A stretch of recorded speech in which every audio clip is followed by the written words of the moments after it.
Hi ಎಲ್ರಿಗೂ ನಮಸ್ತೆ. ಇವತ್ತಿನ ವೀಡಿಯೋದಲ್ಲಿ ಬಟರ್ ಚಿಕನ್ ಯಾವ ರೀತಿ ಮಾಡೋದಂತ ನೋಡ್ಕೊಂಬರೋಣ. ಮೊದಲೇದಾಗಿ ನಾನು ಒಂದು 1/4 kg ಚಿಕನ್ ತೊಗೊತಿದ್ದೀನಿ.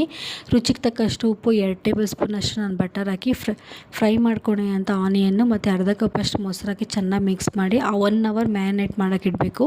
ಇನ್ನೊಂದು ಕಡೆ ಸ್ಟವ್ ಮೇಲೆ ಪಾತ್ರೆ ಬಿಸಿ ಮಾಡೋಕ್ಕೆ ಇಟ್ಟಿದ್ದೀನಿ. ಈ ಪಾತ್ರೆ ಬಿಸಿ ಆದಮೇಲೆ ಒಂದು 5 ಟೇಬಲ್ ಸ್ಪೂನ್ ಅಷ್ಟು ನಾನು ಬಟರ್ ಹಾಕಿ ಇದಕ್ಕೆ ಮ್ಯಾರಿನೇಟ್ ಮಾಡ್ಕೊಂಡು ಚಿಕನ್ ಅದಕ್ಕೆ ಹಾಕಿ ಚೆನ್ನಾಗಿ ಅದನ್ನು ಫ್ರೈ ಮಾಡ್ಕೊತಾ ಇದ್ದೀನಿ. ನೀರೆಲ್ಲ ಚೆನ್ನಾಗಿ ಡ್ರೈ ಆಗೋವರೆಗೂ ಫ್ರೈ ಮಾಡಿದ್ಮೇಲೆ ಚಿಕನ್ ಮಸಾಲ, ಧನಿಯಾ powder, garam masala, chilli powder ಎಲ್ಲ ಹಾಕಿ ಚೆನ್ನಾಗಿ ಮಿಕ್ಸ್ ಮಾಡಿಕೊಂಡು ಗ್ರೇವಿಗೆ ಅನುಗುಣವಾಗಿ ನೀರು ಹಾಕಬೇಕು. ನಾನೊಂದು ಅರ್ಧ ಕಪ್ ಅಷ್ಟು ಅದಕ್ಕೆ ನೀರು ಹಾಕ್ತಾಯಿದ್ದೀನಿ. ಇದು ನೀರು ಹಾಕಾದ್ಮೇಲೆ ಫ್ಲೇವರ್ ಬಂದು ನಾನು ಕರಿಬೇವಿನ ಸೊಪ್ಪು ಹಾಕ್ತಾಯಿದ್ದೀನಿ. ಇದೆಲ್ಲ ಆದಮೇಲೆ ಸ್ವಲ್ಪ ಕುದಿಯೋ ಟೈಮಲ್ಲಿ ಸಣ್ಣ ಕಟ್ ಮಾಡ್ಕೊಂಡಿರೋಂಥ ಕೊತ್ತಂಬರಿ ಸೊಪ್ಪು ಅದಕ್ಕೆಲ್ಲ ಹಾಕಿ ಚೆನ್ನಾಗಿ ಅದನ್ನು ಮಿಕ್ಸ್ ಮಾಡಬೇಕು.